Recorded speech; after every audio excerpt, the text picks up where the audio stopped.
부활에 있어서 행복한 삶이다 라고 바울은 이야기합니다. 부활에 있기 때문에 나는 가장 불쌍한 자가 아니다. 그러니까 부활이 없다면 가장 불쌍한 자인데 부활이 있기에 나는 행복한 자이다.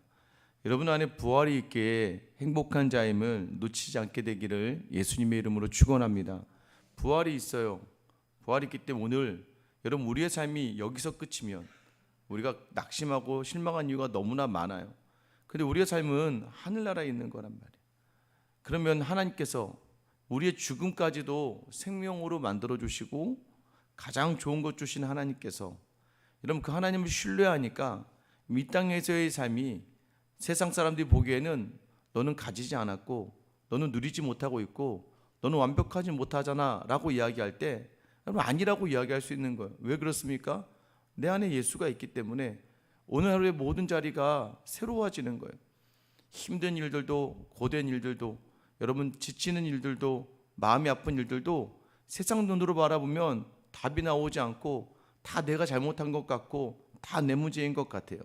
그런데 이 일들도 하나님 행하시기 위하여 하나님이 큰 부활의 그 여정 속에서 주시는 자리라면 오늘 우리를 바라보시는 거예요.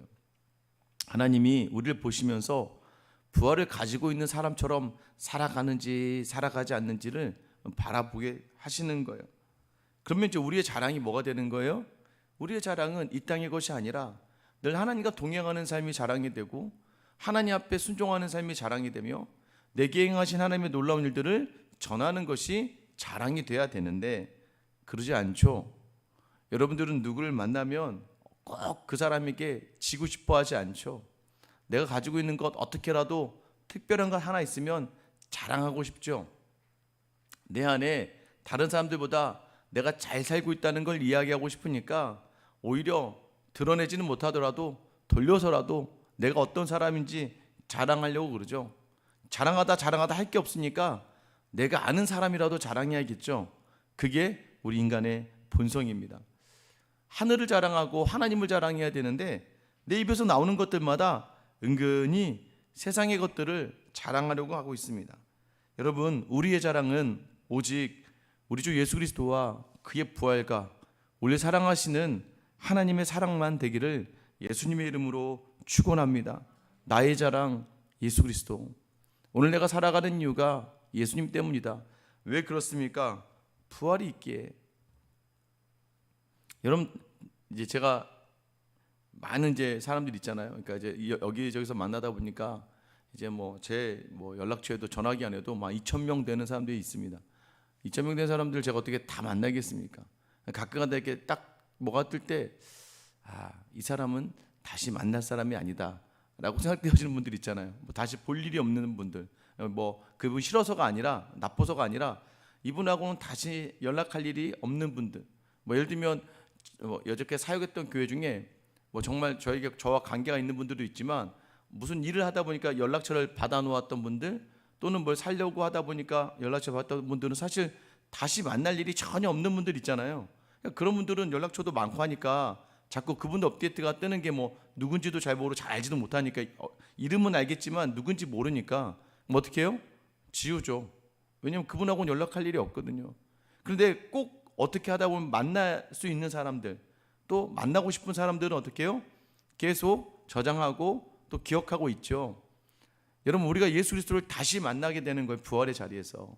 그 주님을 만날 준비를 하며 이 땅을 살아가야 되는데 여러분 그 주님을 만날 준비는커녕 주님이 없는 것처럼 살아가고 있는 우리의 모습이 되면 안 된다. 그래서 바울이 오늘 계속해서 이야기하는 거예요. 고린도 교회 안에 부활이 없다 하는 자들이 있는 거예요. 근데 부활이 없다면서 29절에 보니까 만일 죽은 자들이 도무지 다시 살아나지 못하면 죽은 자들을 위하여 세례받는 자들이 무엇을 하겠느냐? 어찌 그들을 위하여 세례를 받느냐? 좀 어려운 문장입니다. 난해 구절 중에 하나인데 여러 가지 해석이 있지만 또 이렇게 먼저 죽은 자들을 위하여 그들의 부활을 놓고 죽은 자를 위해 세례를 주는 사람도 가끔 덜어 있었다는 거예요. 그러니까 너네 부활 없다고 하면서 무슨 죽은 자를 위해서 세례를 주냐? 근데 부활 없다며. 부활이 없는 것처럼 살아가면서 죽은 사람까지 세례를 챙기려고 하느냐? 죽은 사람은 세례가 타당하다는 걸 얘기하는 게 아니라 너네 부활 없다고 하면서 혹시 내세가 두렵고 부활 있으면 어떡하지라고 하는 그 의심의 문제로 죽은 사람을 위해 세를 준다라는 그런 해석도 있고, 또 하나는 내가 사랑하는 사람이 예수를 믿었는데 그 사람이 죽으면서 우리 천국에서 다시 봐야 되는데 하고 죽었단 말이에요. 그러다 보니까 믿음이 없는 사람인데도 그 사람 때문이라도 내가 세례받고 예수 믿어서 천국 가야겠다라고 하는 그런 해석으로도 이제 읽혀질 수 있습니다. 결국 뭐냐면 이 얘기는 뭐 부활을 죽은 사람이 세례 주냐 안 주냐 이런 얘기가 아니라, 너희 부활이 없다면서 부활이 있는 사람들, 부활을 너무 과용하는 것처럼 살아가는 사람들도 너희 안에 있잖아 라고 이야기하는 거예요. 부활이 없다면서. 3절에 보면 또 어찌하여 우리가 언제나 위험을 무릅쓰리요. 우리가 바울이 말하는 거예요. 부활이 없는데 왜 우리가 매 순간 위험을 감수하겠느냐. 그러니까 복음을 전하느냐, 지금 너희 삶의 자리가 이런 복음을 전하는 위험을 무릅쓰고 복음을 전하는 믿음을 가지고 있느냐라고 이야기하는 거예요. 부활이 있는데 어떻게 복음을 전하지 않을 수 있고, 부활이 있는데 어떻게 사람이 죽어가는 그 모습을 그냥 놔둘 수 있느냐. 한 사람이라도 부활의 자리로 인도해야 되지 않겠냐, 이런 이야기를 하고 있습니다. 그럼 우리가 부활을 전하기 위해서, 우리가 지난주 주일도 아덴에서 말씀을 전하는, 이 고린도 가기 전에 바로 아덴에 들려서 이런 에피쿠로스 학파와 스토아 철학자들하고 쟁론도 하고 전하잖아요. 그때 전하는 게 뭐였어요? 예수와 부활을 전했다라고 이야기한단 말이에요. 그러면 예수와 부활을 전하는 게 어떤 것이냐? 여러분, 예수를 전하는 게 뭘까요? 부활을 전하는 게 뭘까요? 우리 이렇게 하면 막막하게 가서 예수님이 부활하셨습니다, 맞아, 이거 전하는 것도 예수와 부활을 전하는 게 맞아요. 그런데 중요한 건 뭐예요? 예수가 그리스도다, 예수가 나의 주인이다라는 걸 전하는 것이고, 그 주인이 부활하신 것처럼 우리도 부활한다라는 것을 전하는 것인데, 그럼 전하는 그 삶의 자리는 무엇이냐? 31절 같이 한번 읽겠습니다. 시작. 형제들아, 내가 그리스도 예수 우리 주 안에서 가진 바 너희에 대한 나의 자랑을 두고 단언하노니 나는 날마다 죽노라. 죽으라는 거예요. 네 육신은 치라는 거예요. 너의 생각과 너의 자존심과 너의 경험과 너의 지혜는, 네가 만약에 예수가 그리스도고 부활을 정말 믿고 있다면 너 자신을 쳐라. 너의 욕심과 너의 자존심과 나를 자랑하고 싶은 그 마음들을 내려놓으라 이거예요. 우리는 남편이 참 잘했으면 좋겠죠. 왜 그럴까요? 내가 자랑하게 되고 싶어서, 내 자랑하고 싶어서 그래요. 자녀들이 공부도 잘하고 말도 잘 듣고 직장도 잘 가고 좋은 사람 만나서 결혼도 하고 좀 떵떵거리며 살면 좋겠죠. 왜 그럴까요? 사람의 본연에 내가 잘 키웠다는 보람을 가지고 자랑하고 싶다는 거예요. 그런 모든 생각을 죽이라는 거예요. 내가가 아니라 누구다? 예수다. 여러분, 그래서 결국 하나의 차이인데 믿음이 있는지 없는지가 완전히 구별됩니다. 어떤 사람이 자기 자녀가 잘 돼서 자랑을 해요. 자랑할 수 있겠죠.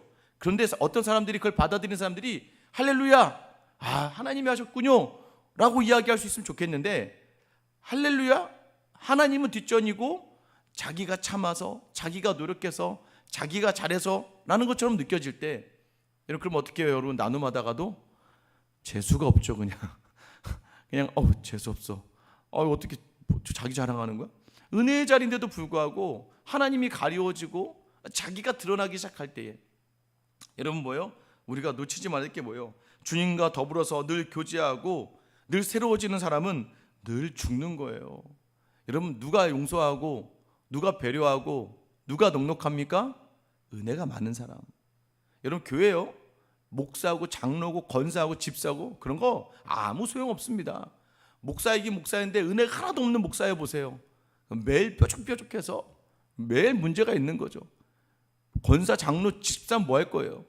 은혜가 없는 직분자는 정말 오히려 거친 돌이 되어서 교회 안에 이 사람 저 사람을 다 찌르고 다닌단 말이에요. 여러분, 근데 은혜가 없어도, 은혜가 있는 직분이 없어도 은혜로 충만한 사람은 어떨까요? 여러분, 저는 교회 와서 많이 느낍니다. 정말 처음 된 자 나중되고 나중된 자 먼저 된 자. 여러분, 이 말에 경각심을 가져야 돼요. 이렇게 새벽기도 나오신 여러분은 얼마나 날마다 새로워지고 있어요?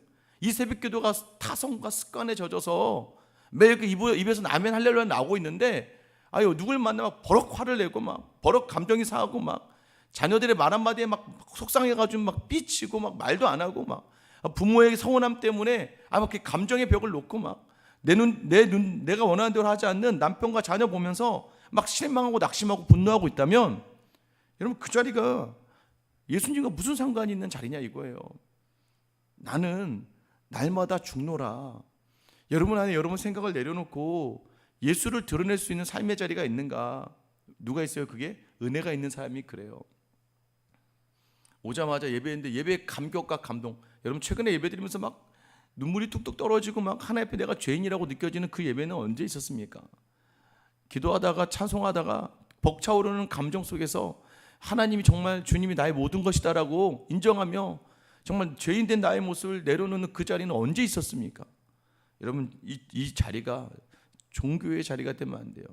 그래서 이 자리가 매일매일 나를 새롭게 해서 십자가 앞에 나를 무릎 꿇히고 계속해서 나는 아무것도 아니고 주님 앞에 주님만 바라보며 나아가는 자리가 돼야 된다.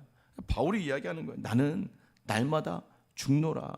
여러분 남편 앞에서, 아내 앞에서, 자녀 앞에서, 부모 앞에서, 직장의 동료들 앞에서, 교회 안의 성도들 앞에서 날마다 나를 부정하며 주님 앞에 온전하게 드러낼 수 있는 귀한 나는 죽는다라는 이 의미의 삶을 살아가기를 예수님의 이름으로 축원합니다. 32절 보세요. 내가 사람의 방법으로 에베소에서 맹수와 더불어 싸웠다면 내게 무슨 유익이 있으리요? 죽은 자가 다시 살아나지 못한다면 내일 죽을 터이니 먹고 마시자 하리라. 에베소에서 여러분 지금 고린도에 있으면서 고린도서 쓸 때 에베소에 있었나 봐요. 그때 내가 에베소에서 이 맹수와 더불어 싸웠다면, 여러분 맹수와 싸우려면 어떻게 해요? 사람의 방법으로 싸워야겠죠.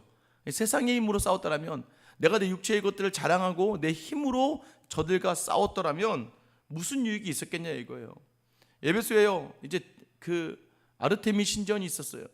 그러니까 여기에 뭐 신전을 만들기 우상 만든 사람들이 많았단 말이에요. 데메드리오라고 하는 은장색이 많았어요. 그러니까 우상 도구를 만들어서 팔아서 먹고 산 사람들. 근데 바울이 막 말씀을 전하고 하니까 다 우상을 버리고 막 예수를 믿으니까 어떻게 해요? 장사가 안 되죠. 굶어 죽게 생겼어요. 사람이요 착한 거 없습니다. 누구든 자기 것 좀 건드리면요 돌변해 버려요. 교회에서도 마찬가지 아닙니까? 교회에서도요 나랑 상관없이 저 마치 있는 성도는 다 편해요. 그런데 어떤 사람이 불편해요?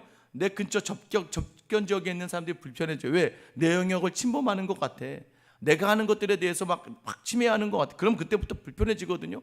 나를 건드리면 그때부터 불편해지는 거예요. 처음에 이 사람들도 바울을 건드리지 않았어요. 그런데 이 자기들의 수익이 끊기고 자기들의 유익이 끊기자 바울을 죽이려고 득달같이 덤벼듭니다. 근데 바울이 뭐라고 이야기하느냐?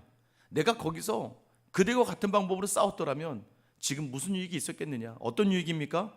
에베소 교회에 두란노 서원을 설치하고요. 그 당시에 모든 그러니까 찾아가는 말씀 전하는 자리에서 이제는 찾아오게 해서 주변에 있는 믿음의 사람을 불러다가 한 곳에 모아놓고 말씀을 가르치는 자리. 그래서 이 두란노 서원으로부터 초대교회 또 신약의 위대한 믿음의 지도자들이 탄생하기 시작합니다. 전 세계로 뻗어나가는 그러한 귀한 전도인들이 육성되기 시작해요. 무엇으로 했기 때문이에요? 사람의 방법으로 하지 않았다.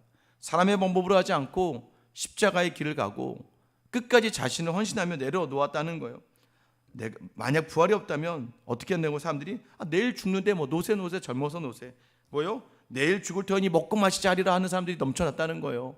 우리 인생 아무것도 아니다. 여러분 만약에 정말 부활이 없다면 여러분 이거 정말 불쌍한 짓 아니에요? 부활이 없는데 왜 새벽에 이렇게 나와서 여기 앉아 계세요?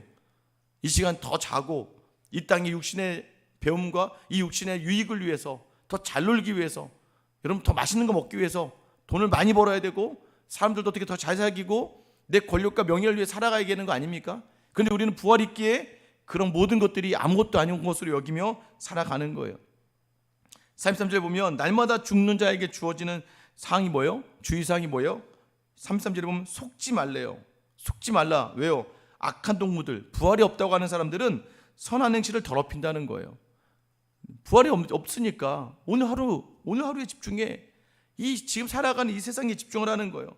34절에 보면 깨어 의를 행하고 죄를 짓지 말라. 하나님을 알지 못하는 자가 있기로 내가 너희를 부끄럽게 하기 위하여 말하노라. 하나님을 알지 못하는 자가 있대. 바울은 교회 안에 하나님을 제대로 알지 못하는 자가 있기에 이 말을 강조한대. 왜? 자기를 자랑하고 인정받으려면 뭐하러 교회 다니는지 물어보고 있는 거예요. 여러분 뭐하러 교회 다니세요? 교회 안에서 인정받으려면 밖에서 정치를 하세요. 밖에서 힘을 쌓으세요. 왜 교회 안에서 자기를 드러내려고 하고, 여러분 고린도 교회 지금 파당이 나눠져요. 패거리를 나눈단 말이에요. 그럼 누가 제일 싫습니까? 자녀들이 이렇게 뭐 넷이 있는데 막 세 명이 하나가 돼서 한 명을 막 괴롭힌다고 생각해 보세요. 여러분 속이 막 뒤집어지지 않겠습니까? 부모가 자녀가 셋이 있는데 둘이 한 편이 돼서 한 명을 막 어렵게 한다고 생각해 보세요. 여러분 그러면 정말 화가 날 노릇 아니에요? 왜 교회까지 와서 그걸 하냐 이거예요. 밖에서 하던 그대로의 그 나쁜 버릇을 교회까지 가져와서 교회 와서 뭐래? 제가 말했죠. 식사도요. 밥을 먹는 것도 고린도전서 얘기하잖아요. 성만찬을 하는데 부자들 끼리끼리 모여서 자기들 편안한 사람끼리 모여서 밥 먹으면서 먼저 먹고 그냥 돌아가고 쟤네들은 가난하니까 쟤는 우리랑 다르니까. 여러분 제가 말씀드렸죠. 교회 점심시간은 뭐다? 그 점심시간도 선을 행하는 자리다. 어떻게 해요?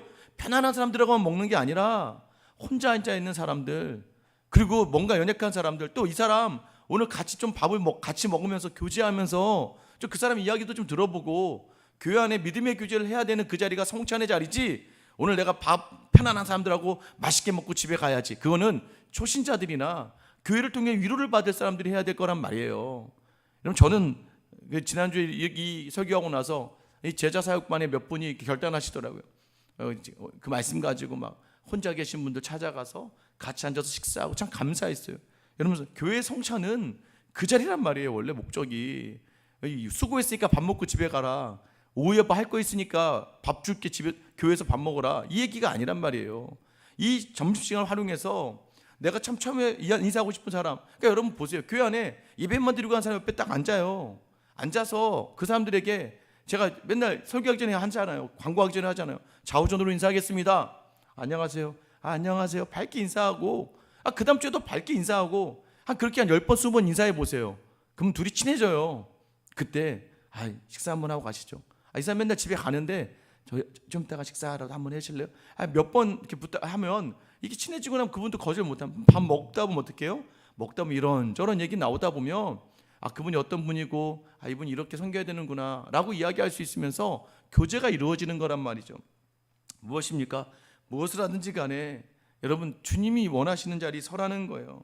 그리스도와 함께 오늘 죽어라. 여러분 매일 죽는다는 건 혼자 죽어라가 아니라 그리스도께서 하신 것처럼 그리스도라면 어떻게 하실까 생각하며 그리스도와 함께 기도하는 마음으로 그 자리에 나를 내려놓을 때 누가 일하신다? 주님이 일하신다. 믿으십니까? 여러분 주님이 일하심을 믿으며 나를 내려놓는 거예요. 오늘도 여전히 나를 격노하게 하고 나를 자극하고 나를 힘들게 하는 삶에서 세상은 내일 죽는데 뭐 인생 별거 있냐? 그냥 먹고 살아. 네가 원하는 대로 소리 지르고 네가 하고 싶은 대로 해. 화나게 한 사람한테 집어 던지고 네 힘을 보여줘 라고 얘기할 때 우리는 부활의 소망이 있기에 우리는 부활의 승진을 믿기에 오늘 나의 모든 것을 내려놓는 거예요. 이전 교회에 참 권사님 제가 말씀드렸죠. 이 권사님은요 이 강단에요 누가 서도 은혜 받는 분이에요. 누가 서도 은혜 받아. 여러분 누가 있어도 은혜 받을 수 있어요? 그거 쉽지 않거든요. 전도사 교육 전도사가 서도 은혜를 받아. 가장 그 예배에 집중하며 할렐루야를 외치고 아멘을 외치고 예배를 정말 예배를 그러니까 설교자들이 오늘 설교가 안 된다 싶을 때 그 권사님을 보면 설교가 잘 돼. 왜? 그 권사님은 정말 누가 있더라도 정말 하나님의 종 하나님의 말씀으로 받으며 진실되게 서 있어요. 그리고 그분은 항상 웃어요. 항상 웃고 넉넉하게 섬기세요. 누가 보면 바보처럼 보여. 사람들이 와서 막 뭐라고 해도 웃어요. 그렇구나. 그렇구나. 바보처럼 보이죠. 제가 한번 찾아뵈서 신방할 일이 있었어요. 권사님 항상 권사님 이렇게 밝게 웃고 누구랑 만나도 뭐 어린 사람을 만나던 나이 든 사람을 만나던 뭐 누구를 만나던 동일하게 따뜻하게 아이고 그랬구나. 그랬어요. 이 반응도요 똑같이 모두에게 다 같이 하시는 분이 있어요. 어떤 분들은 참 뭐 바보같이 왜 저래 막 이런 권사님들도 있어요. 다른 분들은 제가 권사님 보면 너무 좋아요 라고 했더니 이분이 나중에 내가 왜 이렇게 하느냐, 내가 사람이 좀 바보가 되면, 여러분 바보는 사람들이 대하기 편하대요. 내가 좀 바보처럼 이렇게 막 웃고 막 다가가고 그러잖아요. 그러면 사람들이 나를 편하게 대하잖아요. 그때마다 우리 주님이 얼마나 기뻐하실까. 주님이 난 너 때문에 기쁘다. 왜? 넌 성도들 모두가 그냥 너만 보면 그냥 가가지고는, 여러분 저는 여러분이 기도하는 분들이, 여러분 좀 말씀 보는 분들이 좀 세상의 것에는 좀 미련하고 예수의 것에는 좀 지혜로워서 누가 보더라도 저분 다가가기 쉽고 저분과 함께 있으면 그냥 즐겁고 그냥 뾰족해가지고는 항상 자기 걸 붙들고 있어가지고는 나를 무시해? 나를 우습게 여겨? 여러분 이러면 그분 앞에 못 다가가는 거죠. 여러분 제가 늘 표현하는 게 있어요. 예전에 들은 아랫사람은 좀 만만해야 된대요. 여러분 근데 만만한 사람은요 사람이 찾아가요. 여러분 저는 여러분들이 좀 찾아오는 사람이 되었어요. 여러분이 찾아다니면서 막 여러분의 것을 자랑하고 하려고 하는 게 아니라 사람들이 여러분 올 때마다 여러분이가 있으면 너무 좋은 거야. 저 사람은 날 공감해줘. 동조하라는 게 아니라 공감해준다고요. 그 아픔을 그 사람의 입장에서 물론 야 그거 가지고 아프냐? 근데 여러분 그렇게 얘기하면 안 돼요.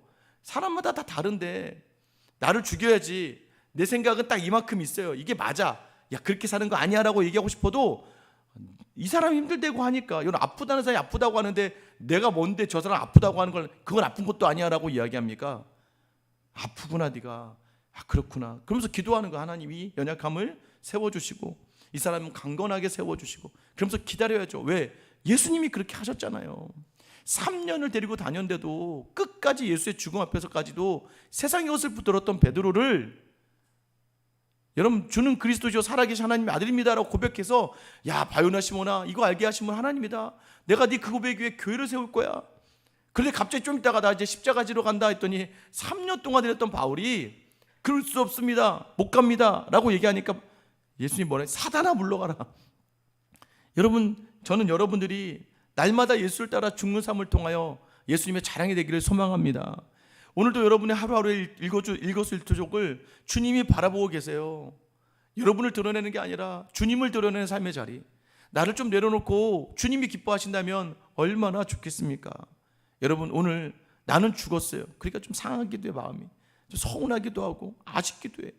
언제까지 나는 이래야 되는 거야? 예수님께서 죽기까지 하나님의 뜻에 복종하셨더라. 우리의 모든 삶의 자리가 날마다 십자가에 나를 내려놓으며 나의 자랑 예수 그리스도와 그의 십자가, 나의 자랑 나는 날마다 죽습니다. 이 고백이 여러분의 삶이 되어 부활의 능력 이상의 승리를 경험하는 귀한 하루가 되기를 예수님의 이름으로 축원합니다. 기도하겠습니다. 사랑의 하나님 아버지, 우리는 부활이 있음을 믿고 있습니다. 부활이 있음을 믿는 우리의 삶의 하루하루가 그런데 늘 부활이 없는 것처럼 오늘 이 땅의 삶이 전부인 것처럼 나의 남편과 아내와 자녀와 부모에게 자꾸 세상의 힘을 강조하고 세상의 것이 내 손에 드리워지지 않을 때 경제적인 여유와 건강의 여유와 관계의 넉넉함이 있지 않을 때는 낙심하고 분을 내며 아쉬워하고 화를 내고 살아가고 있지는 않은지 오늘 바울이 이야기합니다. 나는 그리스도 예수 안에서 날마다 죽노라. 그것이 사는 길임을 우리 모두가 기억하며 특별히 이 새벽에까지 나와 이 열심으로 기도하는 우리가 뾰족한 창이 되어 나의 가족과 교회 성도들을 찌르지 않도록 둥글게 예수 그리스도의 사랑을 담아 모두가 와서 안아줄 수 있는, 모두를 담아낼 수 있는 귀하고 복된 주의 몸된 교회를 세우는 교회의 도구로 사용하여 주시옵소서. 오늘 하루를 죽으며 생명을 경험하게 하시고 나는 죽지만 나는 없지만 예수로 넘쳐나 나의 자랑은 예수 그리스도, 나의 자랑은 예수의 부활, 나의 자랑은 날마다 죽는 나의 삶이 되는 귀한 하루가 되게 하여 주시옵소서. 이 모든 것을 위하여 죽기까지 복종하시며 자기를 죽이신 우리 주 예수 그리스도의 이름 받들어 기도드립니다. 아멘.